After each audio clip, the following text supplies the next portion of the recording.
Yes, ladies and gentlemen, it's Jack Farmer, Raj Giri for now, and Justin LaBar all here on a Monday night to talk about Monday Night Raw. Before we get into all the news and notes and breaking everything down, how you fellas doing?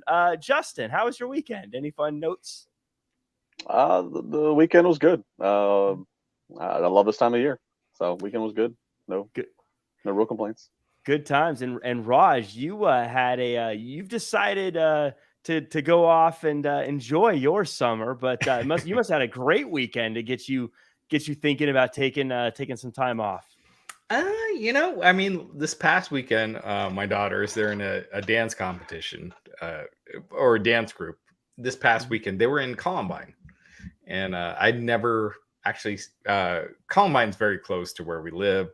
My sister, that was their high school rival, but I had never been in Columbine, so it was eerie with everything that's going on to go into that school. And so I did that this past weekend. It was eerie, but yeah, I'm going to DC in a week. I'm going to Europe, going to go to Venice, going to go to Paris. So jeez. Yeah, I'm just and you think that's better than watching Raw? I can watch Raw from there. That's the thing. Why can't you just do both? While you're in Paris, can't you just stop what you're doing and watch Raw and chat with us? Spoiler the Eiffel alert. Tower will be there forever. You don't need to see that. Hang on, honey. The lovemaking can wait till later. Yeah. Excuse me. 3 hours of Raw is up next. Veer is coming afterwards. Yeah, I don't know how far into the summer you plan on going to Paris, but I'm sure Veer versus Mysterios will be happening then too. So you'll want to make sure you don't miss that. Absolutely. It'll be very important to see. He can always watch. I mean, he's flying. Raj is flying on the private plane. I'm sure he's got cable equipped on the damn plane. Right. Well, we have some news that we want to talk about, and I know everyone is probably waiting to hear us chat about it. It's a little sad, but it's very sad. But it's about Jeff Hardy. He was arrested. Numerous reports have now come out about Jeff Hardy's condition during his arrest for the DUI, as well as driving with a suspended license. ESPN's Mark Raimondi, am I saying that right? Raimondi, yeah. Raimondi cited the Florida Highway Patrol arrest report, which described Hardy as in a stupor and confused after being pulled over for swerving and running off the roadway. 2 breathalyzers were done, a .294 and a .291, both very much so over the legal limit of 0.08. This is a very sad story and something I don't think anyone wanted to hear. As far as I know, no one was hurt, which is the most important thing in the whole thing. But it's sad to see. You know what, Raj? You're the boss man. I'll let you take it first. Any thoughts on this? Almost 4 times the amount. He's wrecked his car before.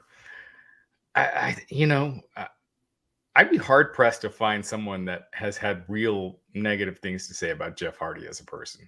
So he's kind of one of those guys that you just really wish that the best for him. And you know what?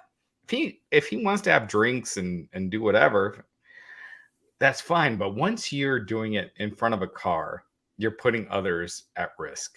And doing it over and over again, getting caught over and over again. Because 3 times in the last 10 years, that probably means he's done it hundreds of times, because you're not getting caught every time.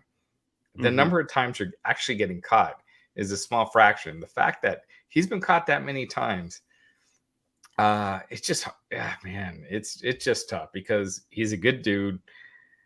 He doesn't realize until it happens the kind of damage he's causing or could cause, and it's fucked up. I mean, that's just the bottom line. And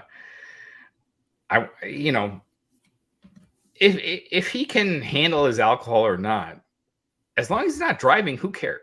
That's fine. But the fact that he continues to drive it's just tough.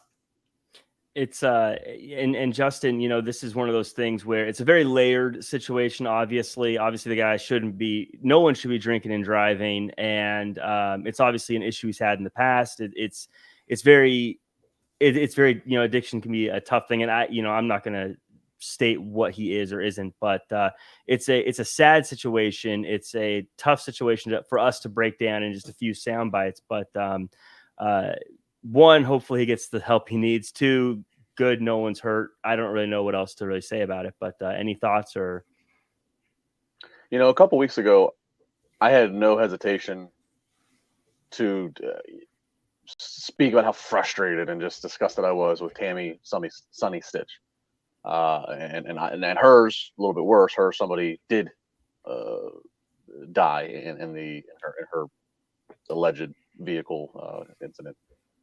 I had no problem. Why?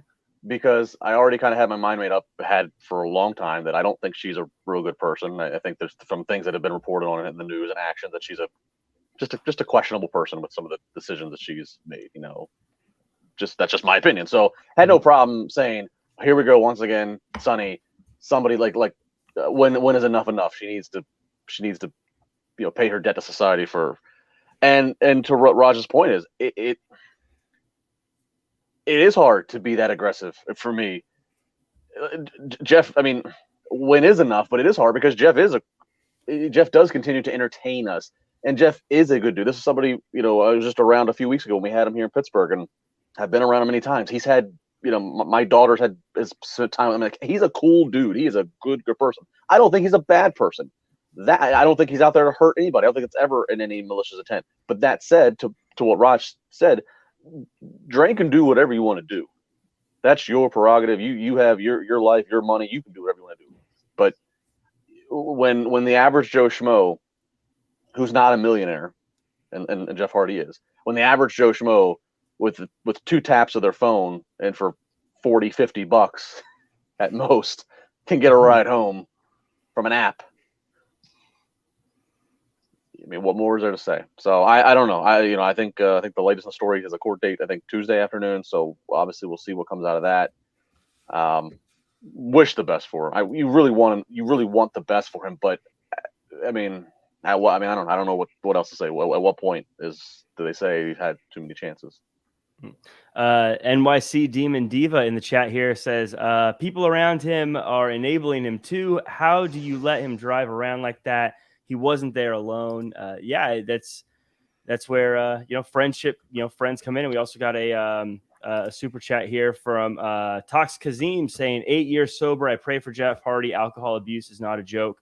That's where, you know, I always think it's always tough. Like, obviously we know the right thing to do, but it's hard to judge someone who's going through something like that. Again, I don't know Jeff. I've never met Jeff Hardy in person. I don't know what he's like or what he's going through. So again, I don't want to pretend I know, but there's someone must have walked by my front door. Sorry about that. But but yeah, I don't know what's going on with him, but it's tough on his end. But at the same time, at the end of the day, you just can't be getting behind the wheel if you're that drunk. But Tox, congratulations to you on 8 years sober. Good for you. Yeah, that's huge. So congrats. Feel weird drinking my wine tonight. Well, but you know what? Jeff has been given opportunity after opportunity. I'm always pulling for Jeff. He is such, you know, outside of his issues, he is such a good dude. And you just want to see that turn into a success story. And it's just, when you see these detours where it's not turning into that, it's just, you just hope that it can get back on the right track. You know, again, if Jeff can control his drinking or whatever, if he's, you know, he's a millionaire. There's no reason he can't take an Uber or a taxi or hire a private driver or a helicopter. I mean, yeah, absolutely. I mean, it's just he's putting people at risk and families at risk and kids at risk, and it's just no longer forgivable when it's been this many times over this many years. Well, and WWE, they were trying to send him to rehab, and all of a sudden it's, I tweeted this earlier. I hate when stuff like this turns into an AEW versus WWE thing, because it's not. It's all individual talents. Different people have their different stories and whatnot. But WWE did try to send Jeff Hardy to rehab, and it wasn't like they saw one particular incident. They're like, oh, we need to get him to go. Clearly, there was more behind it, and they were right. Apparently, what they wanted to do was the right thing. Yeah, it's we got a couple of chats here. DAP MTB in the chat, the super chat. Thank you so much. There wasn't a message there, so if you do have a question or something, feel free to throw that in there. We'll make sure we get to it. But also we got Marvin Thompson in the chat saying, I won't be able to watch the podcast until later tonight. So here's a thanks in advance, gentlemen. Thank you, Marvin. Always appreciated to have you here. And thanks for supporting the show. But it's like I said, I don't know if there's really much more to add to it. I think something's got to happen. To your point, I don't think there's anything wrong with drinking, but I definitely think that once you start putting people's lives at risk, and that's why I say the best thing from this story is that no one apparently was hurt in any way is the best takeaway. And hopefully that is the last time anyone is at risk in this situation. And he's been in accidents where his car got jacked, like where he swerved into another lane. So health is the most important thing. I mean, I guess because it's a wrestling podcast, we can go a little more superficial, shallow level, which is, he and his brother were, again, they were using the Hardy Boys reunion here, having a run in AEW. Going to have a ladder match this Wednesday. We're supposed to, probably not now. So just the more shallow end of it, just the business side of it,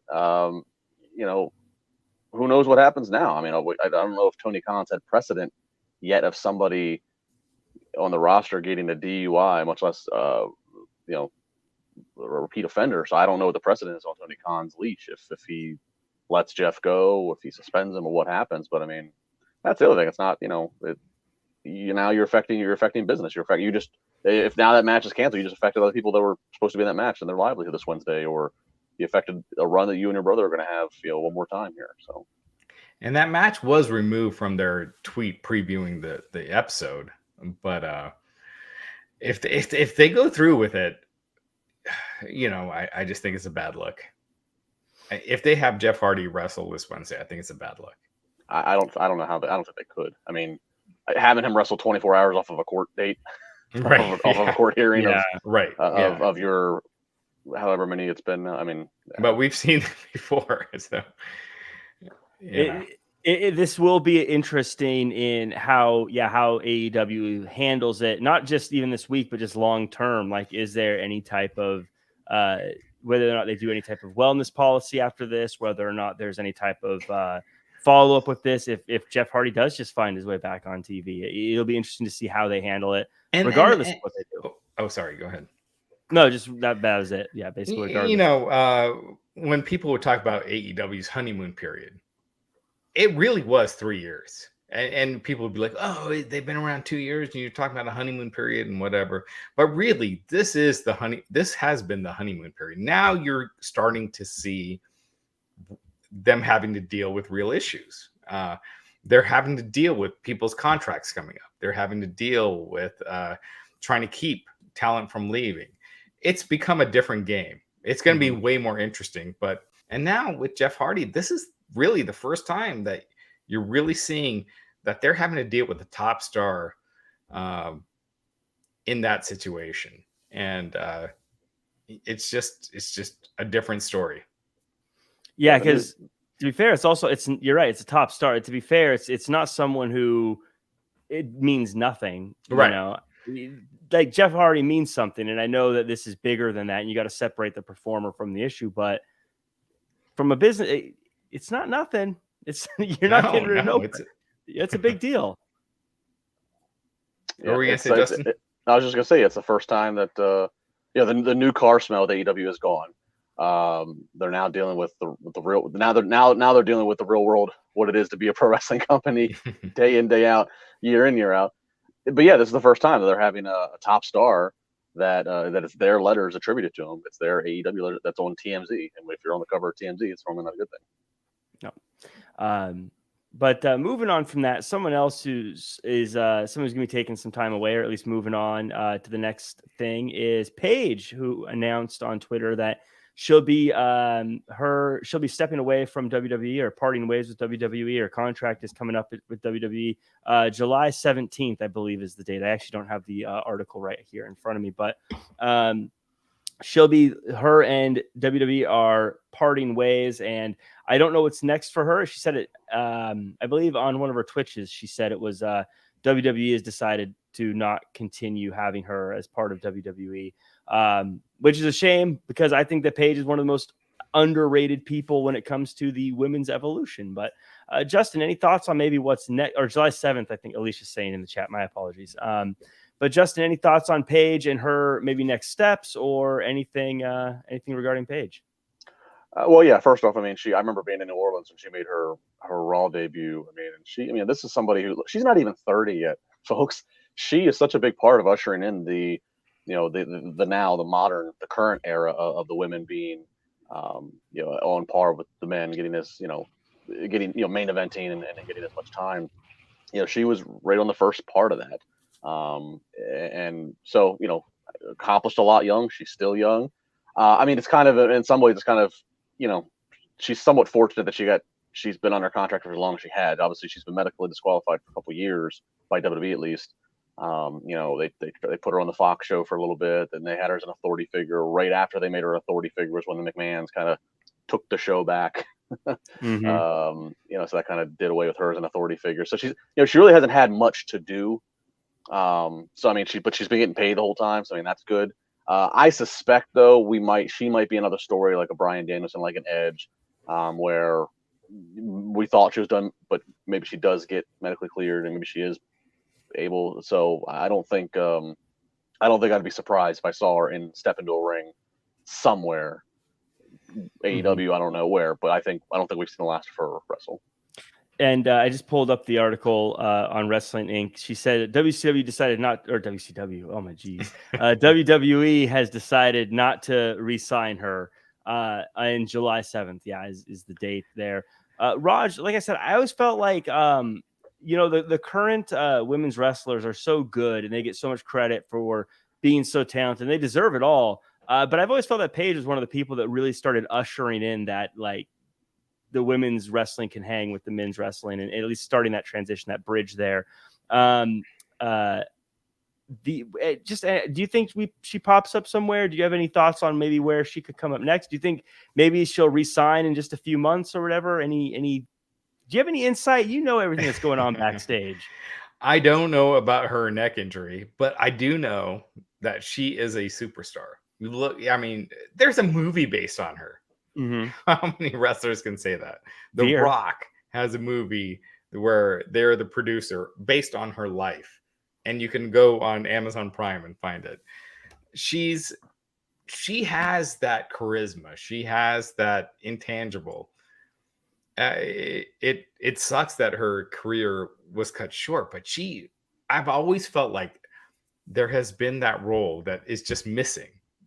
Like there is something that she is going to be the next best thing at that just hasn't been presented to her, whether it's managing Drew McIntyre or managing whoever, Charlotte, who, I don't know what it is, but she's got that charisma. She's got the star power.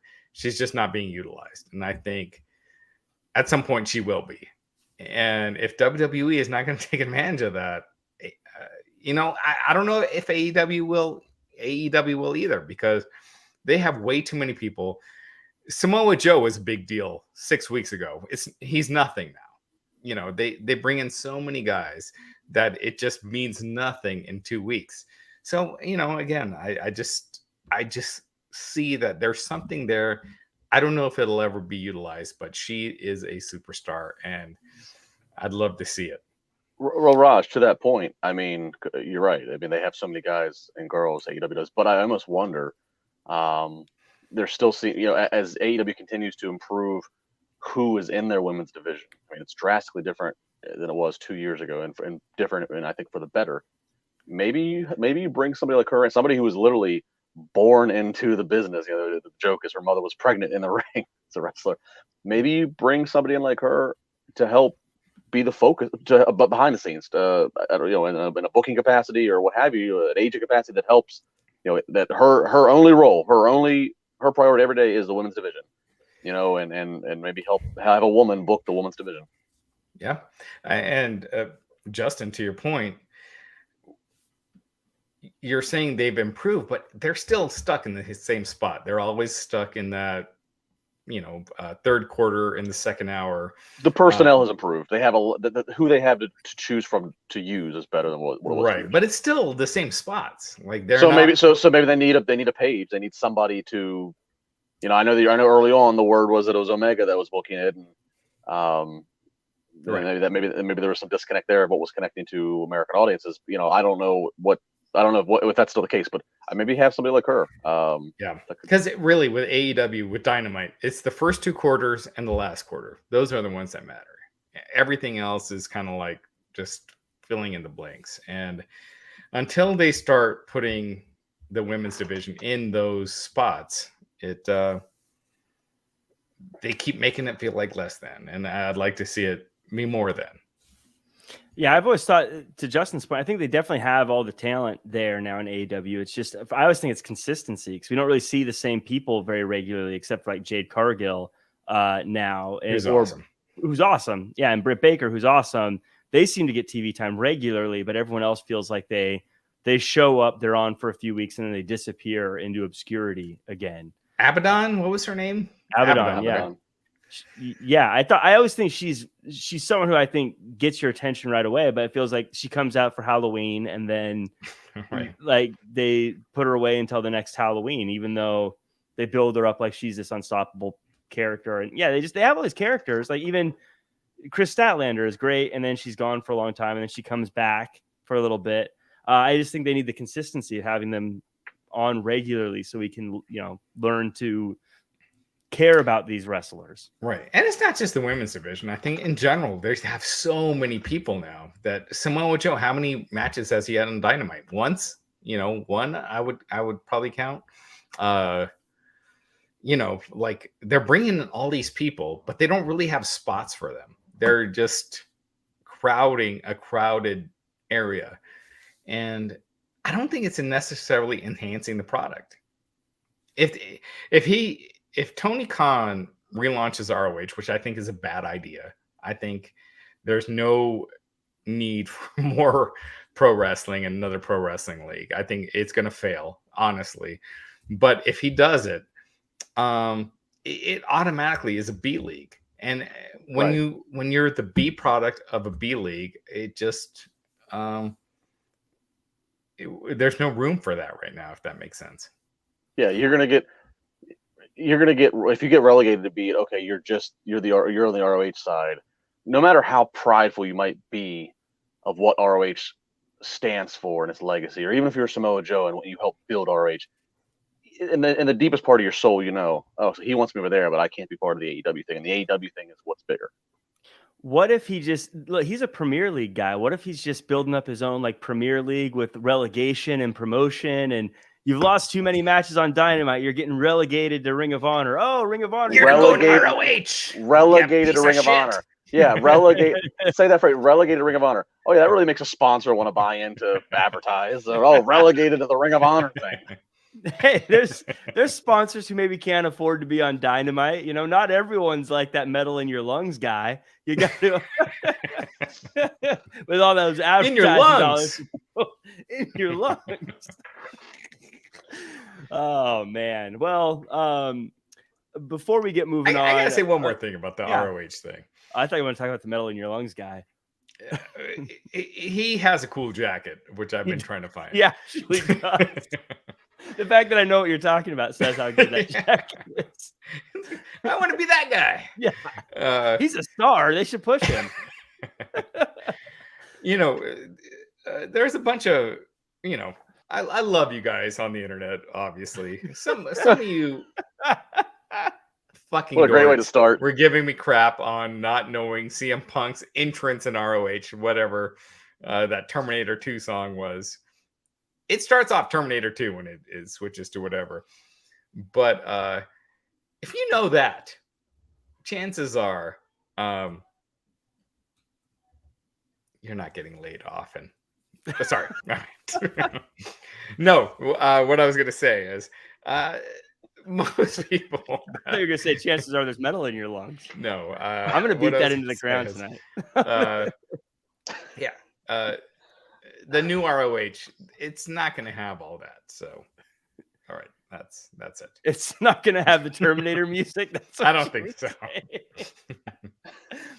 It is funny when people like give you a hard time for not they give you a hard time for not knowing this very small niche thing, which what made it special was that no one knew what it was, and then you get crap for not knowing what it was. It's like, but if you can remember all the key dates in the Back to the Future trilogy, October 5th, 1955. 1955.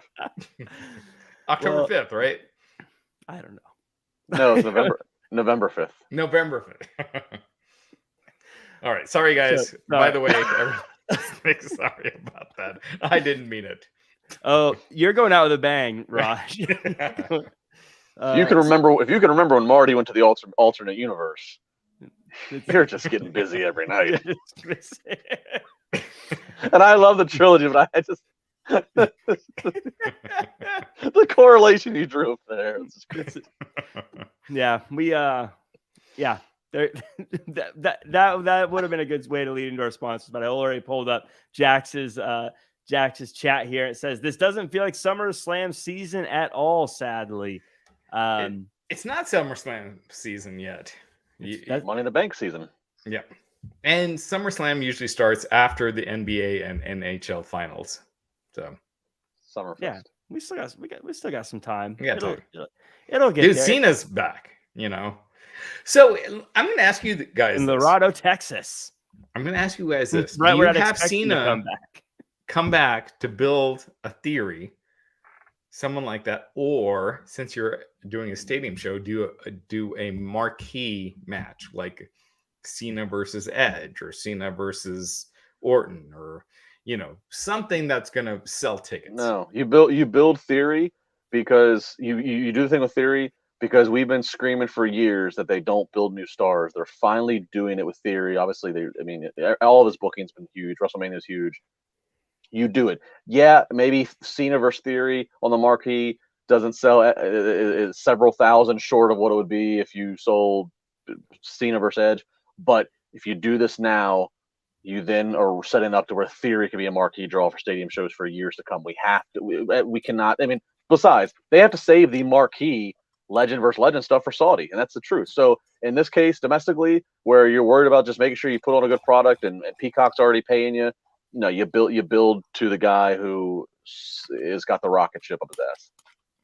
Also, when was the last time John Cena won? Like, are we believing him in a marquee matchup anymore? On TV, you always believe him in a marquee matchup. It's John Cena. On TV, it's been. I can't remember the last time he won house show matches, but on TV. So he loses in less than 5 minutes to the Undertaker in advertised / unadvertised match in New Orleans Mania years ago. Nobody thinks any less of John Cena's resume. The fact that he lost. His star power hasn't gone down. No, I almost feel like he should win this one, even though, if he's back for like a 3-month stretch, I think he wins this one. Austin Theory, and again, WWE doesn't do this kind of storytelling anymore. But Cena wins the first. Theory wins a big match, gets another shot at Cena, and then at Survivor Series, Theory gets his win back. That's not going to happen. But I don't see them having Theory beating Cena. I would have Cena beat Theory too, but I'd have Theory test him and make a match of it. Yeah, it's not a squash. You have it 50-50 and go back and forth. But Theory is Cena. That's the whole story of the match. Is he has similar build, similar cockiness, that Cena had back in 2002. I mean, there is just a great story you could tell with that. And look, WWE, they don't tell those stories anymore. But if they wanted to, there is such a great story there. And what I mean by like, I just meant like if we saw Cena challenge Roman Reigns again, would anyone believe Cena has a chance? Is more what I said. Like he's clearly a star, and I think he could still make Theory a star. I just mean like if he was really up against one of the top guys in WWE, do we believe that he really stands a chance anymore? And if it's a non-title thing, then you can, in my opinion, because then it doesn't matter. Yeah, that's fair. Weird spot though to have him come back. Am I the only one that thinks it's weird that he's come back in Texas? Like nothing against Texas, just feels like kind of a random date. I think it's just how the things unfolded. With Cena's schedule, you take him when you can get him. You know, they may have wanted him. I mean, plus this month is the 20-year, but I mean, like they were in Wichita, Kansas tonight. Sorry, Wichita. They're in Lincoln, Nebraska next week. It's not like they're hitting the top markets. I think it's if you can get them, and if you can get them in the month that you're advertising 20 years, you take them where you can get them. You don't fight about it.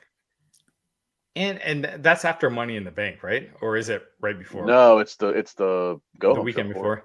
It's the Monday before because Money in the Bank's a Saturday. Yeah, Monday before. So they've turned Money in the Bank. It's funny, like it's funny how the priorities have shifted.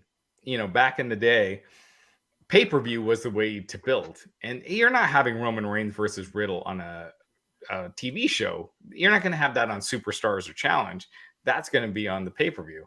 Now you're making $200 million on Peacock a year, and you're making $500 million on TV. So that's clearly taken the priority. So now you're having Roman versus Riddle on Fox and not on the B show. So the B shows have become, I don't know what's the right way to put it. Total missable events, but they always over deliver. Mm-hmm. And we're seeing it again. Roman versus Riddle is happening on Fox. I think it's going to be full-fledged match. It's not a gimmick. Roman's going to beat Riddle, but it's Well, why are they? And I guess it's kind of good. This is like our opening segment of Raw. Why are they doing that on that? Why are they not? Is it for what you just said because there's more money invested in the team? Is that why they're not doing it for Money in the Bank? I think so. I think the B shows are so low priority.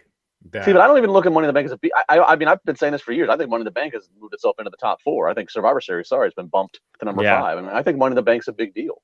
That's what I think. Hence why they tried to do it in a bigger venue. Obviously, they had to move out of that, but because they feel it's a big deal. When it was a bigger venue, Roman was going to defend at the show, and once it got moved, I think now because they have nothing to gain from having a pay-per-view at a stadium. 20,000. They're going to sell it out, or they're going to do well.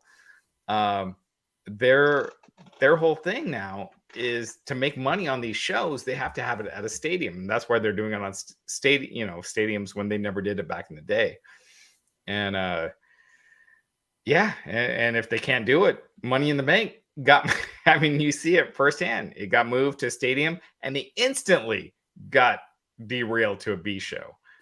And that's what they think of these stadium shows. I mean, the arena shows. They're B shows. Stadium shows are the A shows. And that's how it is. I used to just do it in Titan Tower like they did a few years ago. With the two ladders on top of the building. I said, no, I'm joking. I try to block that whole year out. Either way, whether it's a B show or an A show, it's coming up. But also, gentlemen, just around the corner is Father's Day, and our friends at Manscaped are here to ensure all the father figures out there are looking daddy material this June. Manscaped's Performance Package 4.0, which includes their signature lawnmower 4.0, is the perfect bundle to tackle any and all old man hair from head to toe. This right here is no dad joke. Treat him and yourself and join the 4 million men worldwide who trust Manscaped with this exclusive offer. Get 20% off plus free shipping with the code WINC20 at manscaped.com. Trust me, his dad bod will thank you. This is we always talk about, I love Manscaped. I love their reads too, but I love Manscaped. I use it for just about everything. I got the shampoo now. I got the chapstick. I got the, I use the, of course, the main stuff, the lawnmower. I use the deodorant. I got it all. I'm full on into Manscaped. Justin, I see you nodding your head. You're a Manscaped guy too. I love my Manscaped. Yeah, I everything from the tools of the actual manscaping, the Lawnmower 4.0, and then that entire arsenal that is the performance package.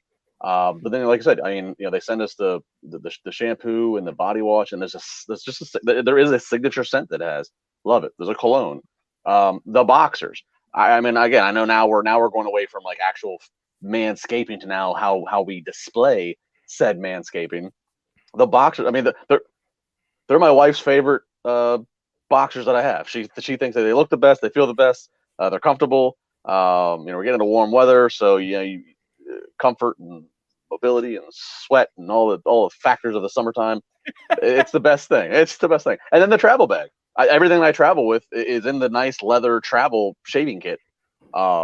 Everything they send is quality. I love the fact that they support our podcast and financially push it and we get to promote them. But every time that we get told, hey, a new product's being sent, what address do you want to send to? I get so giddy. I'm like waiting for every time I see UPS or whoever pull up, I get all pumped up. I'm like, oh, it's the Manscaped here. I can't wait to try what they got. That's great. Yeah, I got the boxers on right now. Oh, more transparency on the podcast. Yes, Raj, you're the leader. Some ladies are watching the podcast right now. Farmer going, prove it. That's for the Patreon. So we're giving a lot of information here, more than I'd like to for the divulge. But before you had the razor, for the balls, right? Now they have the new, I forget what they call it, but they sent it, and it makes you as smooth as a baby's bottom. The little thing they sent us that comes with the different blades. Yes. Yeah. I got that too.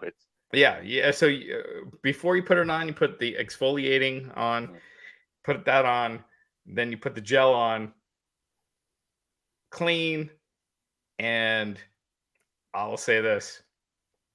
I've had good times with it. Manscaped, a lot of good sex. Manscaped is this and he does not chew. This is and he doesn't know CM Punk's ROH entrance.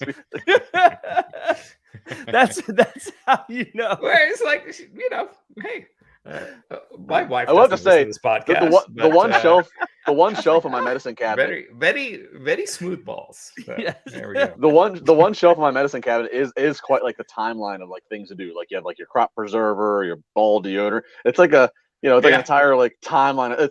I equate it to when you go to Buffalo Wild Wings and there's the scale of how hot do you want your wing sauces. It's kind of like how screwed up is your undercarriage situation going today? Where are you in the timeline?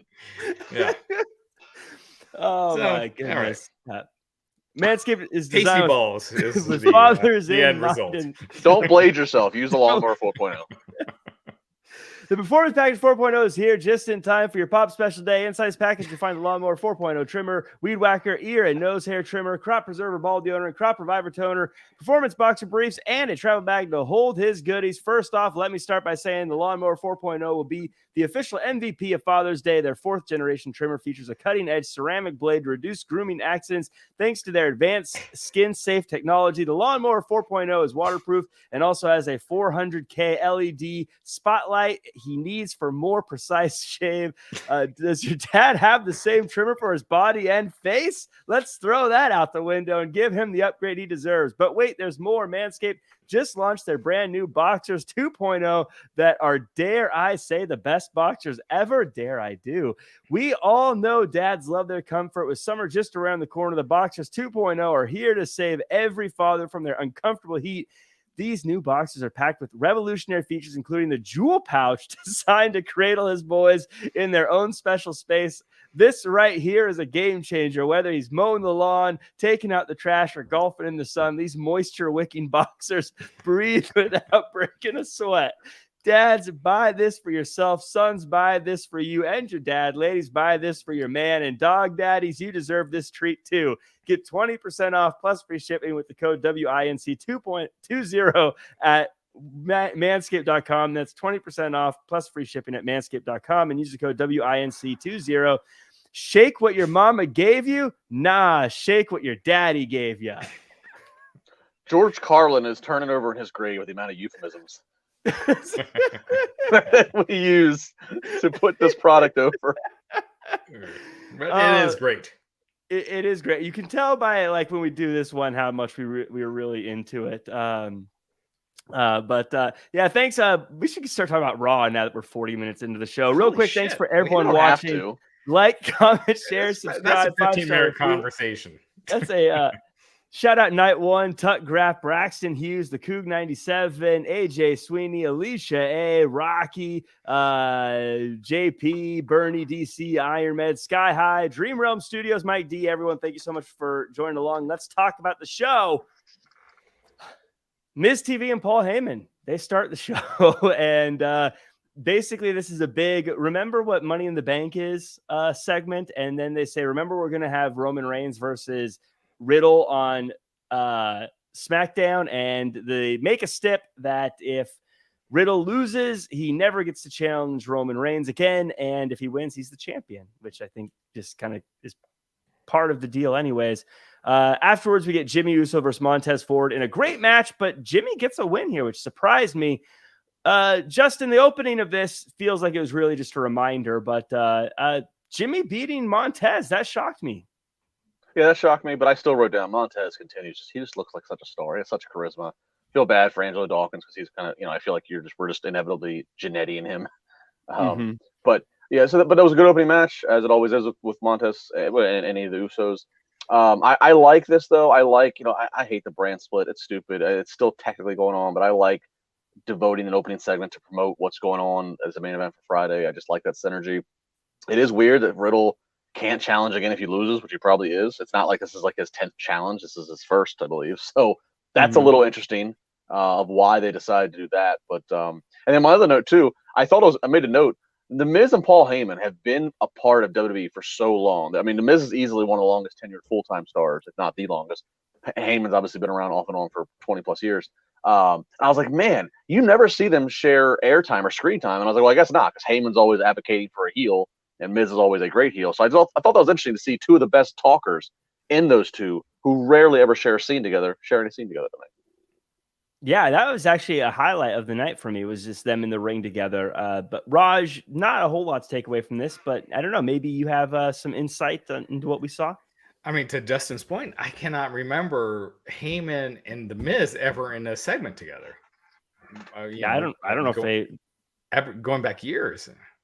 Maybe the only thing I could think of is if there was some like money in the bank thing where like there was like 6 people in the ring all at the same time or something, where there was just a million people out there, but not really sharing time like this. And I loved it. I want to see them interact more. I thought they were great.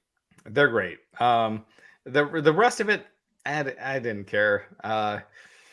Again, tonight's show just felt like we need to get shit out there. We need to fill some time. It didn't feel like they're really devoting time into a storyline or like really carrying into a certain angle that's going to make you want to buy the pay-per-view. It's more like shit's coming up.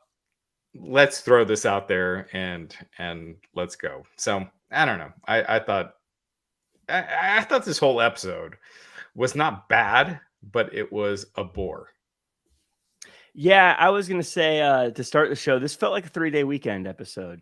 When I was watching it, I was like, are we sure this isn't a 3-day weekend? Because it feels like a 3-day weekend. It feels like Memorial Day for sure. I mean, yeah, you're right, though. I mean, there was some fun stuff. Like, I actually really enjoyed the Uso Jimmy Montez match, but I mean, yeah, Jimmy winning. The fact that I'm that surprised about Jimmy winning kind of shows. You could see that. You could see that match at a house show, and it'd be a great, entertaining house show. It was just that's kind of what it was. It was a fun match. 2 athletic guys. Crowd. Montez is over. Yep, and they had. Not to jump ahead, and we'll get back to it, but they had AJ versus Seth Rollins. That's a WrestleMania match, and they had it as a filler nothing match. You know what I mean? Like, and honestly, maybe the best match of the night, it was one of the shorter ones, was Chad Gable and Ali. Yeah. I was like, I mean, that was less than 5 minutes, and that might have been the best match of the night. Yeah, no, absolutely. I think it was. Yeah. So I what loved does that it.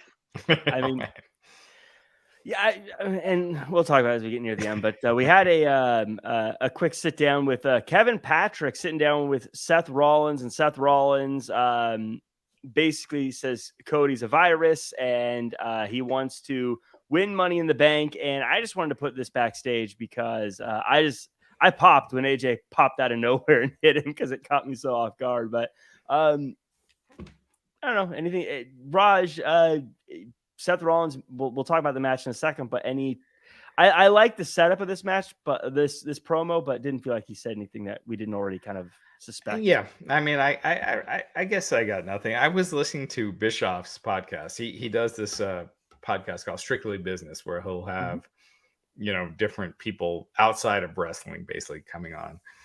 And, the guy just nailed it on the head. He's like, what caused Rollins all of a sudden to be this cackling, annoying heel? Like, shouldn't there have been something that caused this character change? He never had that. It's just all of a sudden it's like, hey, I want to change my character up. So all of a sudden I'm completely changing my character, even though you've seen me for years.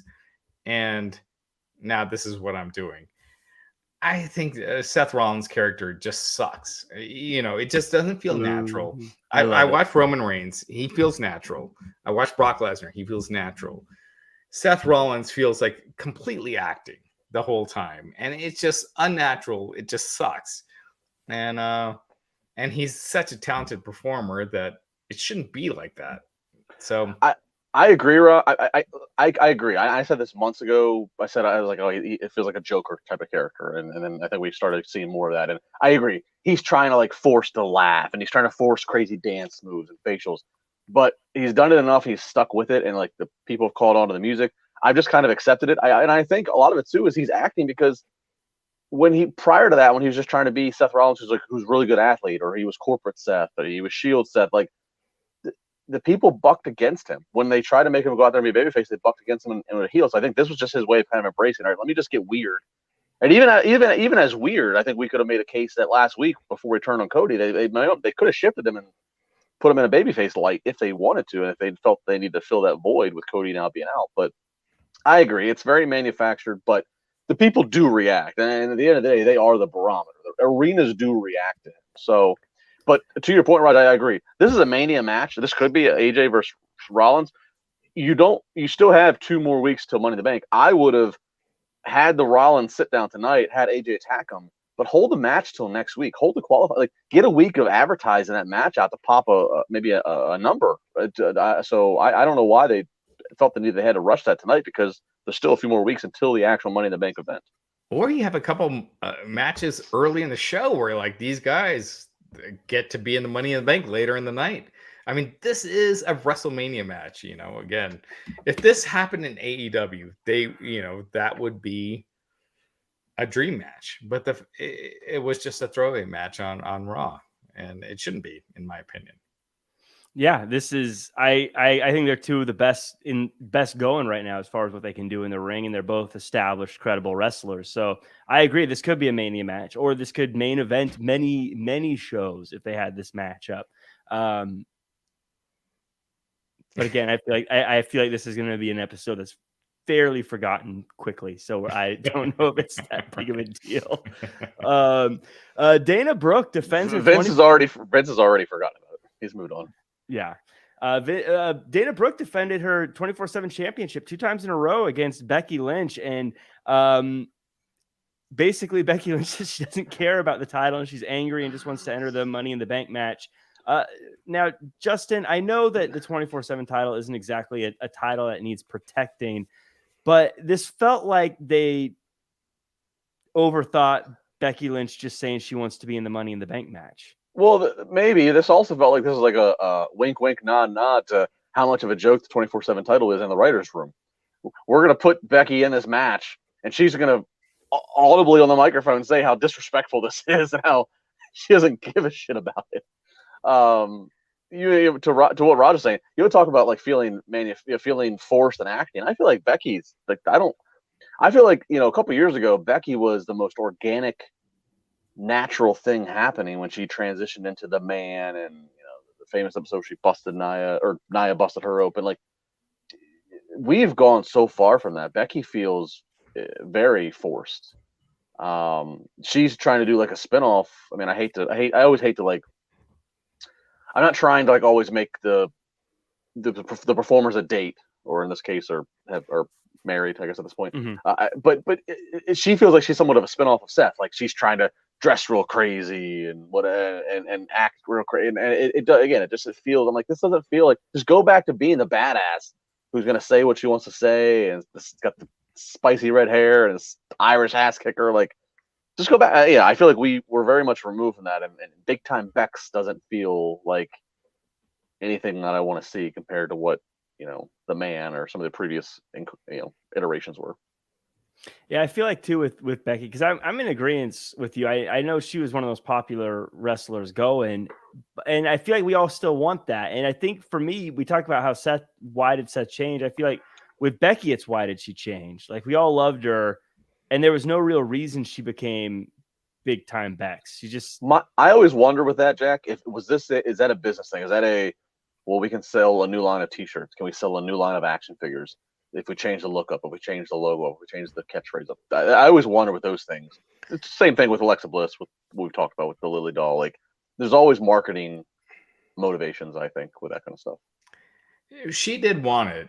Becky, it was her request. I think it was a bad decision, because I think a year ago, she was the number 2 babyface in the company, possibly number 1 a year before that, with Roman Reigns. I think she was just hot as hell. And I think this new heel turn gimmick, wacky, wearing weird shit, she's just not.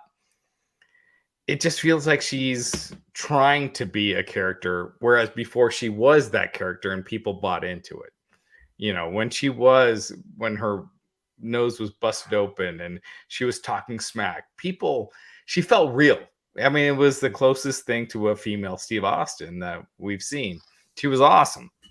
And now it's just, it's just like there's aluminum foil all over her face and shit on her, She's like a Lady Gaga cosplayer.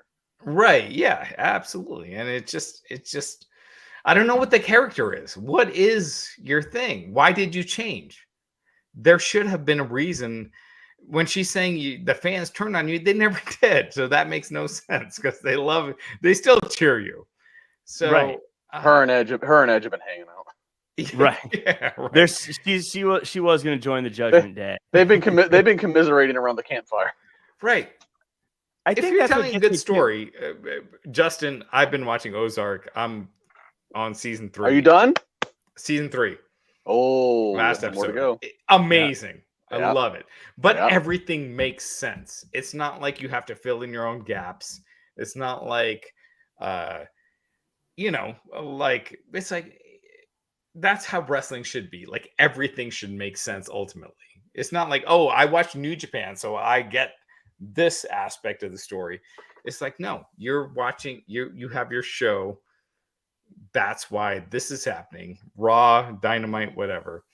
And the 3 is crazy. We're getting away from that. The storytelling has been shit in wrestling, in my opinion, for a while now.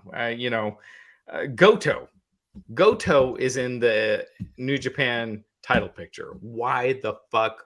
Tanahashi beat him the other night, but before that, why was he even in there? Why was that battle royal with all these jobbers? That's a whole part of other picture.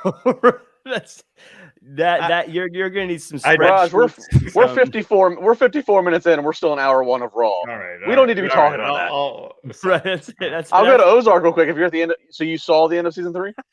I have one more episode. We don't have time for all that. Yeah. Ozark. Dude, that brother The actor that plays that brother is one of the best actors. He is amazing. He's so good.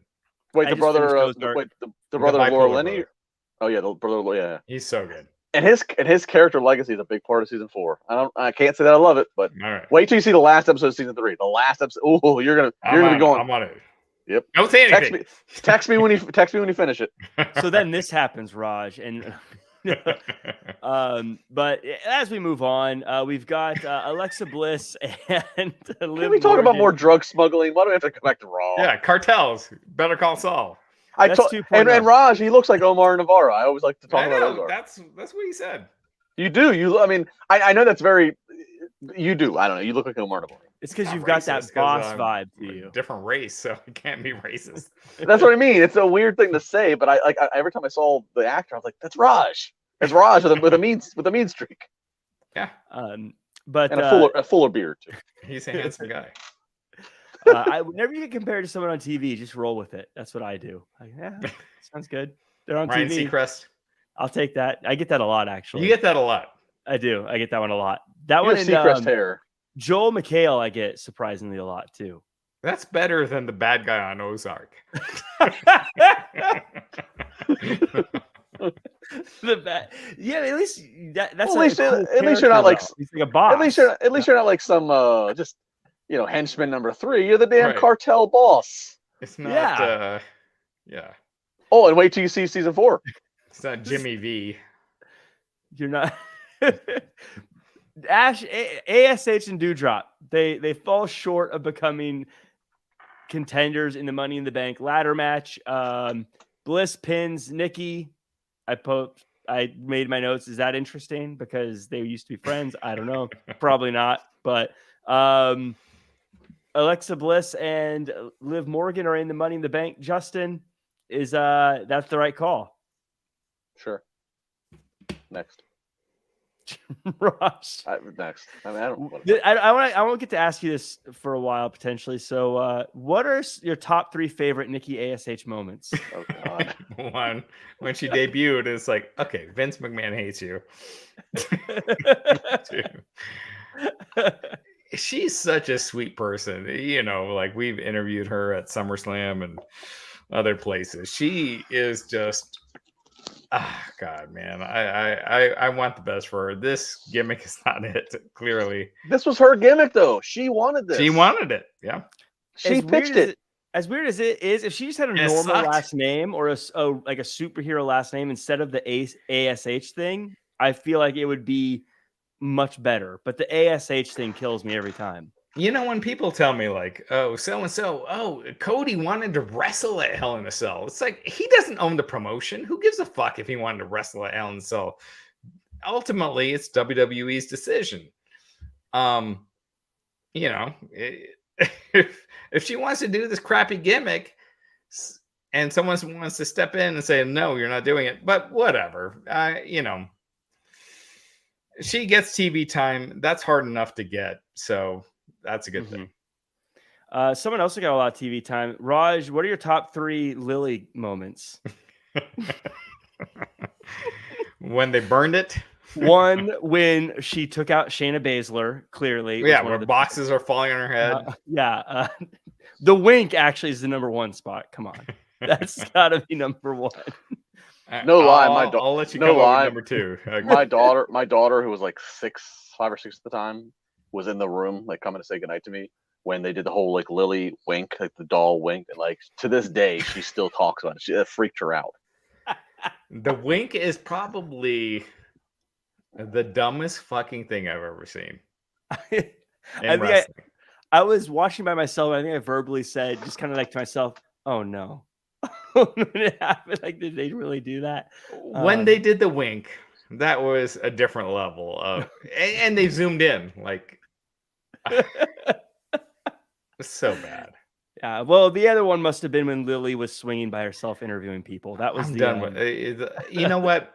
I will say this, and this goes not just WWE. This is AEW, NHL, football. I will not watch anything from that era, from that COVID era with the empty arenas and whatnot. It's too freaky. that's gonna be so weird to look back on in like 5 years or so when this is like really in the rearview mirror. It's gonna be even just seeing clips now like that Money in the Bank from before. I'm like, oh my weird, god, yeah, weird. And well, speaking of weird, Kevin Owens and Ezekiel have a match that we get a count out, but Raj, I wish you were going to be here for this next week, man. Elias, we're going to walk with Elias one more time. Are you ready? I'm curious. I'm actually intrigued to see how they do it. Like, is it going to look good? Like with I'm assuming they're going to have a fake beard and everything.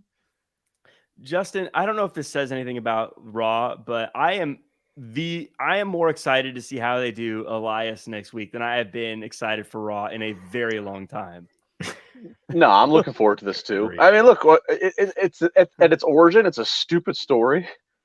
Kevin Owens is calling this guy a liar for saying that he's, a younger brother. I mean, it's really stupid when you actually write it down. But it's fun. KO is one of the best heels they have. He's coming off of a Mania with Steve Austin. Ezekiel, they're trying to actually foster him as a babyface.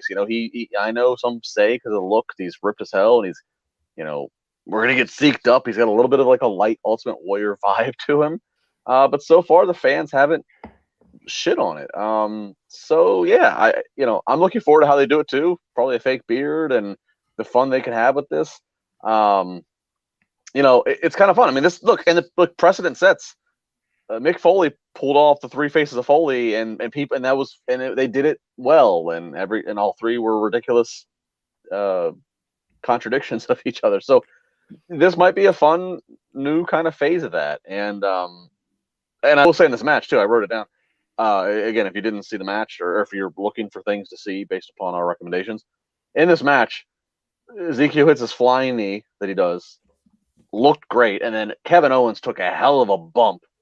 He staggered and just fell through between the bottom and middle rope and took a hell of a bump to the floor. So, just for you wrestling nerds and geeks who likes the stuff bell to bell, if you're looking for things to watch, check that out. But I'm really that's probably one of the highlights of next week.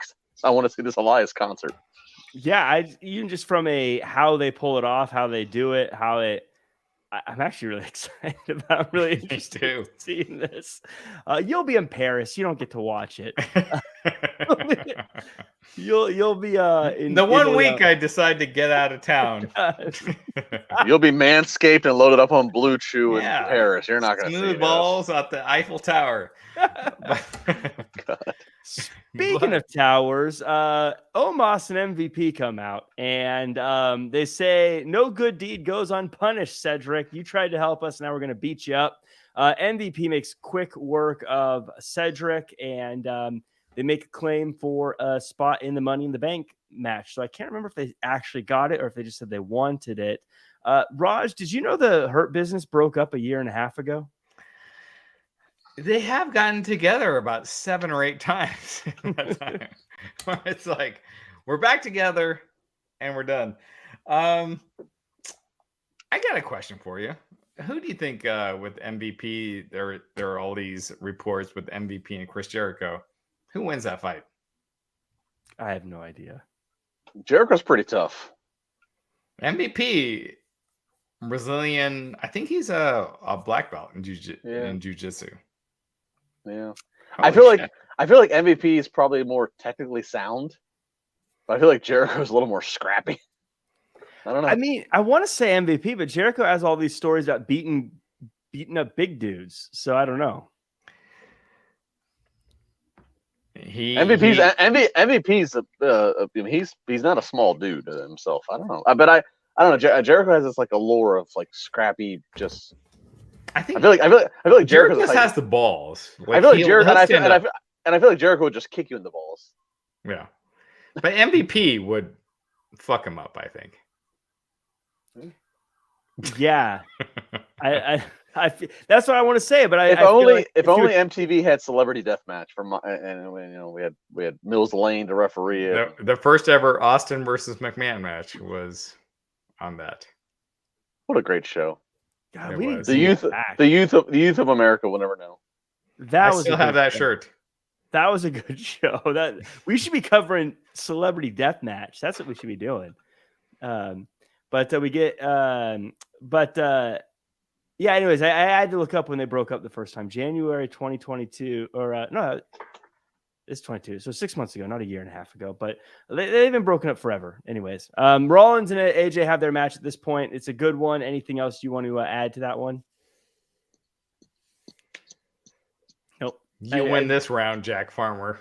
That's I was gonna say the only thing I have to add about Rollins is Rollins really needed a win, so it was good to see him actually get a win clean here. Riddle and Ciampa have a match, and I think maybe Raj, you mentioned this, but Ciampa, like they always bring him in, like he always has matches like we're supposed to, like he's a threat in the ring, but like I also have this feeling every time I see him, like, oh yeah, he's on Raw when he comes out. I don't know if there's much to take from that, but this felt like a total afterthought. Yeah.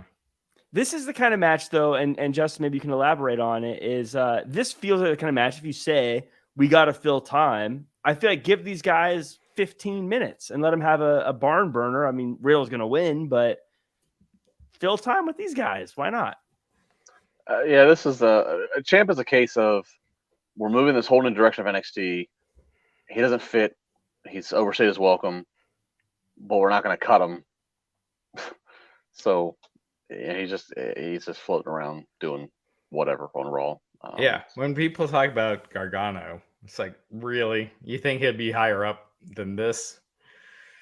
I mean, this is where, so I'll probably get hate in the chat for this, but this is where characters like Butch start to shine. And this is why they give them characters like that, because they stand out and you remember them. And they, I feel like if Pete Dunne was Pete Dunne, I love Pete Dunne in NXT, but I also feel like if he showed up just as Pete Dunne, he'd probably be in a similar spot as Ciampa right now. We're like, oh yeah, this guy, he's a good wrestler, but I forget he's here. But Butch, you remember. Right. I mean, 100%. Pete Dunne in AEW is not going to be higher than where he is right now. It's a crowded space now. It's so crowded. You're seeing so many people, Tony Nese and all these guys that were being featured all of a sudden that aren't being featured. And, that's natural.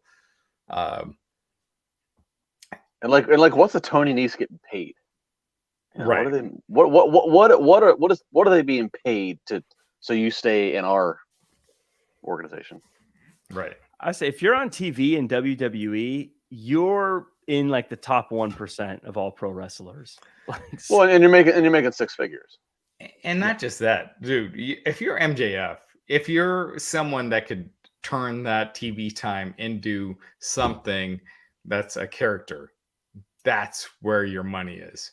He figured it out. That's where you could do all the flip dives and moonsaults and whatever you want to do. Ultimately, it's getting really people to care. MJF figured it out. And if you don't, there's 1,000 people that are doing moonsaults and flips. Mm-hmm.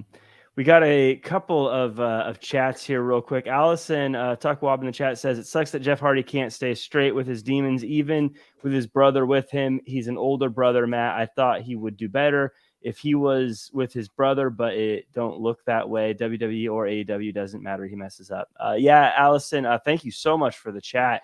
We chat about it at the beginning of the show. It's an unfortunate situation. For sure with Jeff Hardy, and hopefully I think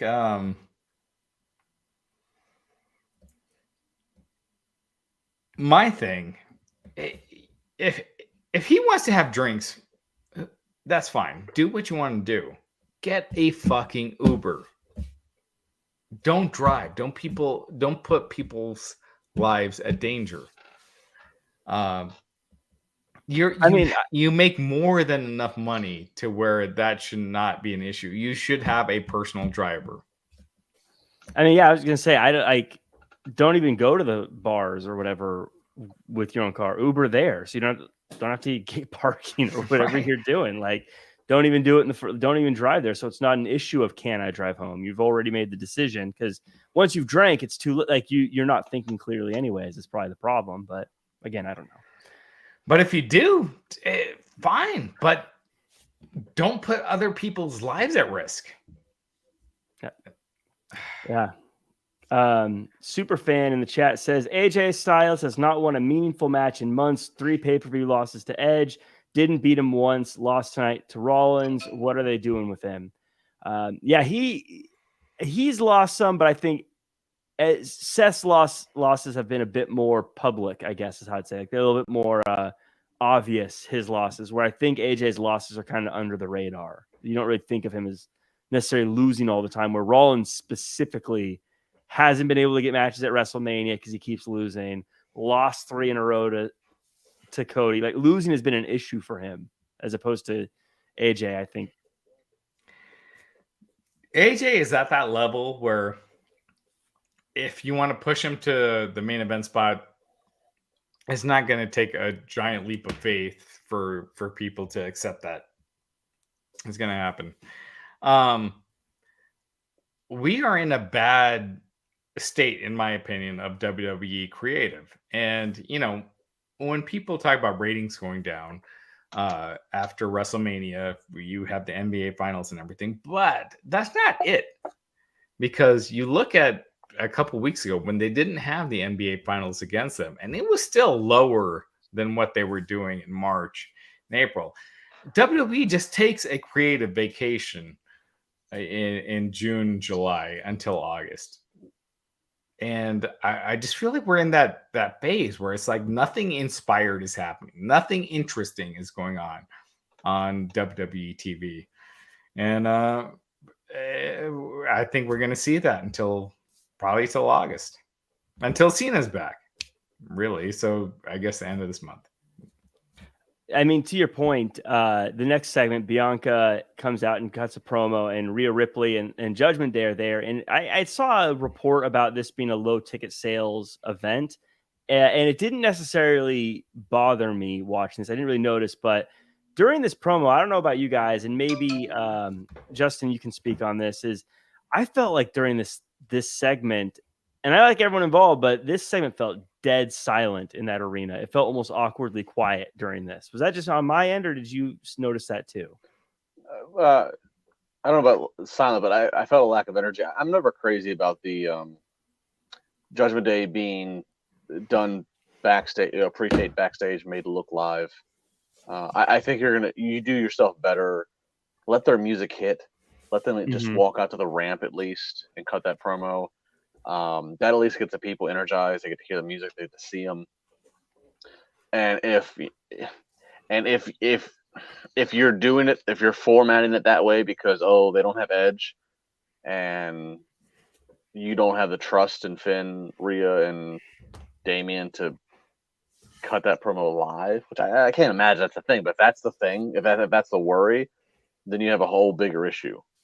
So I never like the whole look live, but it's a pre-tape, it's done. And you can always tell the start of it's, hey, over here, Bianca up here. You know, they're trying to do the whole, but it's awkward. Just hit the effing music, come out and let people react. Because once they get to hear the music and see you, they're going to be more engaged than they are looking at the screens. That's just me. Yeah, especially because for the people who are paying to be there, you know, like let them see the people. And maybe, I don't know, we'll have to check the Wrestling Inc. I'm sure we'll have the reports of what the dark match was in Wichita, Kansas. Maybe Judgment Day comes out and is in a dark match. I don't know. But like it kills the vibe. Just bring them out on the ramp. Mm-hmm. Especially their presentation. Like they have a cool song. They have a cool presentation. Like it's cool for them to come out. Like you'd want to see that. Raj, any breakaways on this one? Felt very straightforward. Like I said, I like everyone, but my takeaway was it felt like maybe it was the energy issue, but it just felt like something wasn't hitting for me with this. You know what? I'll save it. I got nothing here. I'll save it. Then we have Gable versus Ali. Had a quick one.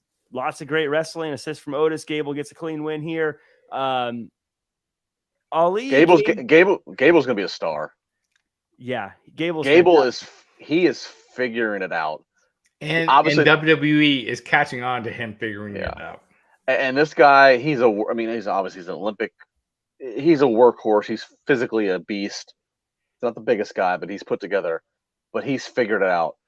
He can do all that stuff, and I saw him do his best stuff in NXT as well when he was with Jason Jordan. But he has figured out just in between a move, he can go shoosh, or he can go thank you, and in the middle of his move, and that gets the biggest reaction. He's so good.